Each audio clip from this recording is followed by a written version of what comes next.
Penang புக்கிட் மெத்தாஜாம் மருத்துவமனை நுழைவாயிலுக்கு அருகில் உள்ள இந்து ஆலயத்தை இடிக்க வேண்டும் என்று சர்ச்சைக்குரிய சமய போதகர் ஜம்ரி வினோத் கூறியதைத் தொடர்ந்து ஜெலுத்தோங் நாடாளுமன்ற உறுப்பினர் RSN ராயர் அவருக்கு எதிராக போலீசில் புகார் அளித்துள்ளார்.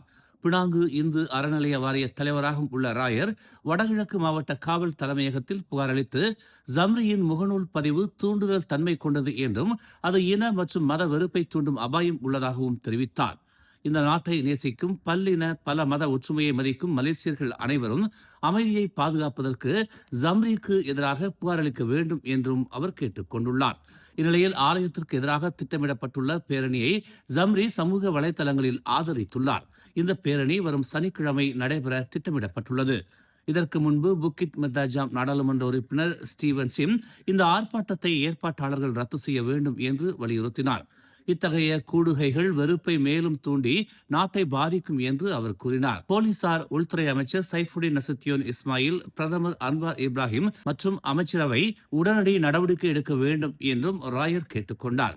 மீண்டும் மீண்டும் இன மத தூண்டுதல்கள் இடம்பெற்றும் ஜம்ரியை கைது செய்து வழக்கு தொடராதது அவர் சட்டத்திற்கு மேல் உள்ளவராக பார்க்கப்படுவார் என்ற எண்ணத்தை உருவாக்கும் என்று ராயர் எச்சரித்தார். சட்டவிரோத வழிபாட்டு தலங்களுக்கு எதிரான பேரணி கோலாலம்பூரில் நடைபெற திட்டமிடப்பட்டிருந்த போது அது நடக்காமல் போனதை தொடர்ந்து பிப்ரவரி 7ஆம் தேதி ஜம்ரி கைது செய்யப்பட்டிருந்தார். இதற்கிடையில் பினாங்கு PKR இளைஞர் பிரிவு திட்டமிடப்பட்டுள்ள ஆர்ப்பாட்டத்தை கண்டித்து மத உணர்வுகளை தூண்டும் அரசியலுக்கு பினாங்கில் இடம் இல்லை என்று தெரிவித்துள்ளது. சிறிய அரசியல் லாபத்திற்காக நாம் கொண்டுள்ள அமைதியை பணயம் வைக்க வேண்டாம் என்றும் பினாங்கு மக்கள் தீவிரவாதத்தையும் பிரிவினை அரசியலையும் நிராகரிக்கிறார்கள் என்றும் அந்த அமைப்பின் தலைவர் ஜக்வான் முஸ்தபா கமால் தெரிவித்துள்ளார். ஐக்கிய அரபு அமீரகத்தில் துபாயில் சிக்கியிருந்த மலேசியர்களுக்கு மலேசிய தூதரகம் உதவிகள் செய்யவில்லை என்ற சமூக வலைதள குற்றச்சாட்டை வெளியுறவுத்துறை அமைச்சு மறுத்துள்ளது. அமைச்சு வெளியிட்டுள்ள அறிக்கையில் அபுதாபியில் உள்ள மலேசிய தூதரகமும் துபாயில் உள்ள துணை தூதரகமும் இடைவிடாமல் 24 மணி நேரமும் செயல்பட்டு வருவதாக தெரிவித்துள்ளது. திடீர் வான்வழி மூடல் மற்றும் விமான ரத்து காரணமாக ஏற்பட்ட நெருக்கடியால் பாதிக்கப்பட்டவர்களுக்கு முன்னுரிமை அடிப்படையில் உதவிகள் வழங்கப்படுவதாக தெரிவித்துள்ளது. மத்திய கிழக்கு பிராந்தியத்தில் சுமார் 29,000 மலேசியர்கள் உள்ளனர். ஐக்கிய அரபு அமீரகத்தில் மட்டும் 8,500 பேர் உள்ளதாகவும் இதில் 5,900 பேர் அதிகாரப்பூர்வமாக பதிவு செய்துள்ளதாகவும் கூறப்பட்டுள்ளது. அவசர மருத்துவ தேவை உள்ளவர்கள், தங்கும் இடம் அல்லது பணம் இல்லாதவர்கள், முதியவர்கள், சிறுவர்கள் மற்றும் கடும் சிரமத்தில் இருப்பவர்கள் முன்னுரிமை பெறுகின்றனர். தவறான தகவல்களை நம்ப வேண்டாம் என்றும் உதவி தேவைப்படுவோர் அருகில் உள்ள தூதரகங்களை அல்லது 24 மணி நேர செயல்பாட்டு அறையின் மூலம் தொடர்பு கொள்ளுமாறும் அமைச்சு கேட்டுக் கொண்டுள்ளது.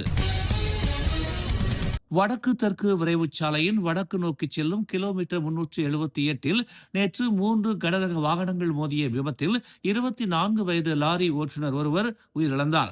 மேலும் 3 பேர் காயமடைந்தனர். பிற்பகல் 3:57 மணியளவில் துறைக்கு ஒரு பேரிடர் அழைப்பு வந்ததாகவும் ஸ்லிம் ரிவர் மற்றும் தஞ்சோங் மாலிம் தீயணைப்பு மற்றும் மீட்பு நிலையங்களில் இருந்த பணியாளர்களை அனுப்பியதாகவும் பேரா தீயணைப்பு மற்றும் மீட்புத்துறை செயல்பாட்டு தலைவர் சபாரோஜி நோர் அமாட் தெரிவித்தார். பாதிக்கப்பட்டவர் மீட்கப்பட்ட நிலையில் சுகாதார அமைச்சு ஊழியர்களால் சம்பவ இடத்திலேயே இறந்து விட்டதாக அறிவிக்கப்பட்டது. காயமடைந்த அனைத்து பாதிக்கப்பட்டவர்களும் மேலதிக சிகிச்சைக்காக சுகாதார அமைச்சு ஊழியர்களிடம் ஒப்படைக்கப்பட்டனர். அதே நேரத்தில் இறந்தவர் உடல் காவல் அதிகாரியிடம் ஒப்படைக்கப்பட்டது. அமெரிக்கா இஸ்ரேலிய தாக்குதல்கள் தொடர்ந்தால் மத்திய கிழக்கில் உள்ள அனைத்து பொருளாதார மையங்களுக்கும் எதிராக ஈரான் பழிவாங்கும் நடவடிக்கையை மேற்கொள்ளும் என்று இஸ்லாமிய புரட்சிகர காவல் படை ஜெனரல் எச்சரித்துள்ளார். தங்கள் முக்கிய மையங்களை தாக்க முடிவு செய்தால் பிராந்தியத்தில் உள்ள அனைத்து பொருளாதார மையங்களையும் தாக்குவோம் என்று அவர் எச்சரித்துள்ளார்.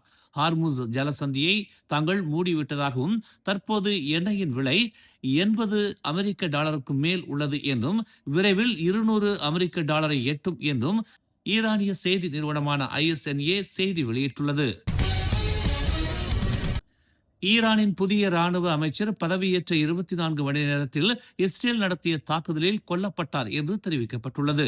அமெரிக்கா, இஸ்ரேல் நாடுகள் இணைந்து ஈரான் மீது 4வது நாளாக தாக்குதல் நடத்தி வருகின்றன. இவ்விரு நாடுகளின் அதிரடி தாக்குதலுக்கு ஈரான் மதகுரு ஆட்சியாளர் கமேனி கொல்லப்பட்டார். ஈரான் பதில் தாக்குதலை நடத்தி வருகிறது.